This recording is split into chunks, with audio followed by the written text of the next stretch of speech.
आज हम प्रार्थना करेंगे। प्रभु जी, हम आपके वचन पर ध्यान करना चाहते हैं, हमसे बोला बात करें और प्रभु आज का वचन तेरी तरफ से हो, यीशु के नाम मांगते हैं, आमीन। आज का वचन हम देखेंगे रोमियो की पुस्तक का 12वां अध्याय उसकी 13वीं आयत में। यहाँ पर इस तरह से लिखा है, पवित्र लोगों की जो कुछ आवश्यकता है उसमें उसकी सहायता करो, पुनाई में लगे रहो। परमेश्वर अपने वचन के पढ़े और सुने जाने पर आशीष दे। प्रभु का दास जो पौलुस है वो पवित्र मतलब याजकों के लिए, पादरियों के लिए, प्रभु के सेवक के लिए, एवेंजलिस्ट के लिए लिखता है कि कलीसिया को उनकी सहायता करनी चाहिए। क्या आज हम ऐसा कर रहे हैं या नहीं? परमेश्वर चाहता है कि मैं और आप उनकी सहायता करें पुनाई करने में। उनकी जैसे आप अपने रिश्तेदारों की पुनाई करते हैं, उनको खैर सेवा भाव करते हैं, वैसे उनकी भी करनी चाहिए, लेकिन ऐसा नहीं कर रहे। परमेश्वर मुझसे और आपसे बात कर रहा है मेरे प्यारे भाइयों बहनों। अगर परमेश्वर आपसे मुझे सिखाना चाहता है मेरे प्यारे भाइयों कि हम ऐसे लोगों की सहायता मदद करने वाले बन सकें। अगर हम देखते हैं परमेश्वर ने एक विधि ठहराई है और निगिनती की पुस्तक उसका 15 अध्याय उसकी 17वीं आयत से लेकर 21 आयत में मैं आपके लिए अपने लिए पढ़ना चाहता हूँ। यहाँ पर इस तरह से लिखा है, फिर यहोवा ने मूसा से कहा, इसराइलियों को मेरा ये वचन सुना कि जब तुम देश में पहुँचो वहाँ तुमको ले जाता हूँ और देश में उपज का अन्न खाओ, तब यहोवा के लिए उठाई हुई भेंट चढ़ाओ। क्या आज हम उठाई भेंट चढ़ाते हैं? क्या हम प्रभु को चढ़ाते देते हैं? मतलब किचन में अगर जो सामान लेकर आते हैं वो यहोवा को देना चाहिए ताकि प्रभु के भवन में ये पाया जाए।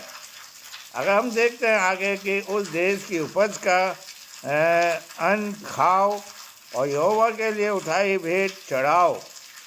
अपने पहले गूंदे हुए आटे को एक बड़ी उठाई हुई भेंट करके यहोवा के लिए चढ़ाना। और तुम कहें हम गूंदा हुआ आटा प्रभु के भवन में नहीं पहुँचाते, तो कैसे हम प्रभु की इच्छा को पूरा कर रहे हैं? कैसे हम प्रभु की आज्ञा को मान रहे हैं मेरे प्यारे भाइयों बहनों? और हम देखते हैं उठाई भेंट यहोवा के लिए चढ़ाना और तुम कल्याण से उठाई हुई भेंट चढ़ाओ, वैसे उसकी उपज करना। अपने पीढ़ी से पीढ़ी में अपने पहले गूंदे आटे में से यहोवा की उठाई भेंट दिया करना। आज परमेश्वर कह रहा है पवित्र लोगों के लिए, लेकिन मैं और आप ऐसा नहीं कर रहे मेरे प्यारे भाइयों बहनों। आज परमेश्वर चाहता है ये हम लूका की पुस्तक उसका 10वां अध्याय देखते हैं, जो कि प्रभु का दास आपको मुझे बताता है। लूका उसका 10वां अध्याय और उसकी हम कुछ आयतों को देखेंगे। प्रभु जी ने अपने चेलों से कहा, तुम ना तो लाठी लेना या झोली लेना और मेरे नाम से तुम जाना। जिस घर में तुम ठहरो वहाँ तुम्हारा सब इंतजाम हो जाएगा। आइए हम कुछ बातों को देखते हैं प्रभु जी क्या कह रहे हैं। मैं तुम्हें भीड़ों के समान भीड़ों के बीच में भेजता हूँ, इसलिए ना बटुआ लेना ना झोला। आइए हम 5 में, जिस घर में तुम जाओ उसमें कहो कि तुम्हारा कल्याण हो। यह अगर प्रभु का दास आपके घर में आता है तो आपका घर का कल्याण होगा, भला होगा। यदि वह वहाँ कल्याण के योग होगा तो तुम्हारा कल्याण उस पर ठहरेगा, वह तुम्हारे पास लौट आएगा। 7वीं आयत, उसी घर में रहो, जो कुछ तुम्हें मिले वही खाओ। आज कुछ मिलता नहीं है, आज तो चाय मिलती है सब, ताकि पास्टर को प्रभु के दासों को इतनी चाय पिलाते हैं कि मुंह मीठा हो जाता है और डायबिटीज हो जाती है, मर जाते बेचारे। तो प्रभु तो खाने की बात कर रहा है और कलीसिया चाय की बात कर रहे हैं। तो आप प्रभु की आज्ञा को मानते नहीं मेरे प्यारे भाइयों बहनों। फिर क्या कहता है, उसी घर में रहो। हम ठहराता कोई है नहीं, सहायता कैसे करोगे भाई? और कहता जब विदाई हो जब उसको कुछ देना है।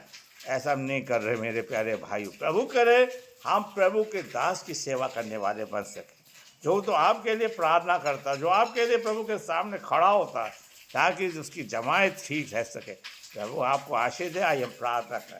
प्रभु हमने तेरे वचन को बड़ी कमजोरी के साथ बोया, इसे सी से बढ़ाइए, हम सबकी सहायता में मार्गदर्शन करें। नाम नाम आशीष दे, यीशु के नाम मांगते हैं, आमीन।